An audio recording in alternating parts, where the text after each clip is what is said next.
I believe that the story of Messiah Harris is an example of how adults, how a family can fail a child. Of course, I don't know these people. I've only followed the story, recently in the last couple of months when I've been, made aware of the particular story.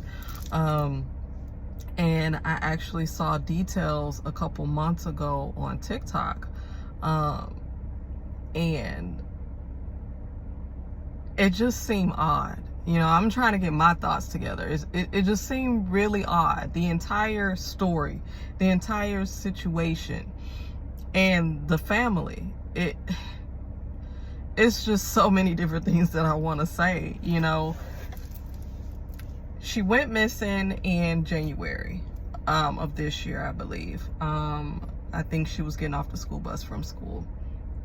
And she's been missing ever since. And so, there are a lot of different, social media pages and channels who bring awareness to missing children, especially, children that are, melanated. And so the story became a lot more, I guess you would say, pushed more into the public eye over the last couple months. You had a lot of people getting involved. You had people, wanting to orchestrate, different searches, to see if they can find her. It appeared that they may have had a lead. I think this was about a month or two ago. I do remember seeing this on social media where they had some type of search and someone stated they believed they'd heard her say, "Help me," from the basement of some house or abandoned house or something like that. And then I also know that there was a medium, a psychic, who got involved as well. Just everyone just trying to pull together resources to be able to find, this young girl. And come to find out now, reports are stating that the guy who, I guess you would say, is responsible for unaliving her is in custody. So they do believe that she has been unalived, and that, she's no longer here with us. And the guy is 41 years old. It's just utterly disgusting. I have no words for it. And, like I said before, the story is there's so many details missing. There's so much to this story. It feels like there's so much we don't know, so much that the family is not telling. It's just, this story is all over the place. I just really hope that there is some justice with her case. Now, this guy, he's 41 years old. Now, supposedly, according to reports, he was actually dating her aunt. Now, the title of this video, when I say the adults failed her, why in your right mind, why would you even want to date someone who has a history like he has? This guy has essayed his own daughter. He essayed another young child, I believe it was 4 years old. They said under the age of 5. A lot of reports saying she was 4 years old. And he gave her an STD, chlamydia. Like, this dude shouldn't have even been out of jail.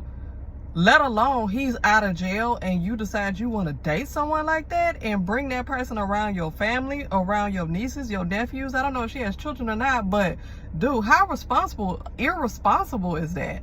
So if you want to date somebody like that, that says a lot about your character, but keep that over there. Don't bring this dude around a family like that. It's weird. I feel like, because this is such an intense story and because there is emotion wrapped around it, I feel like she should be charged with something too. Because, like, why would you even bring this type of individual around young children in your family? So reports are stating that they believe he unalived her because he got her pregnant. So obviously there was molestation going on. And because obviously he's 41 and she was 13. So they're stating that she was pregnant. And they feel like she was pregnant because they looked at his search history, I believe, on his phone. And he was looking up ways to do at-home abortions or different things like that. It's just sad on so many different levels. It's disgusting. And then they asked the aunt, like, basically, how does she feel about the situation or whatever. She said a whole bunch of nothing.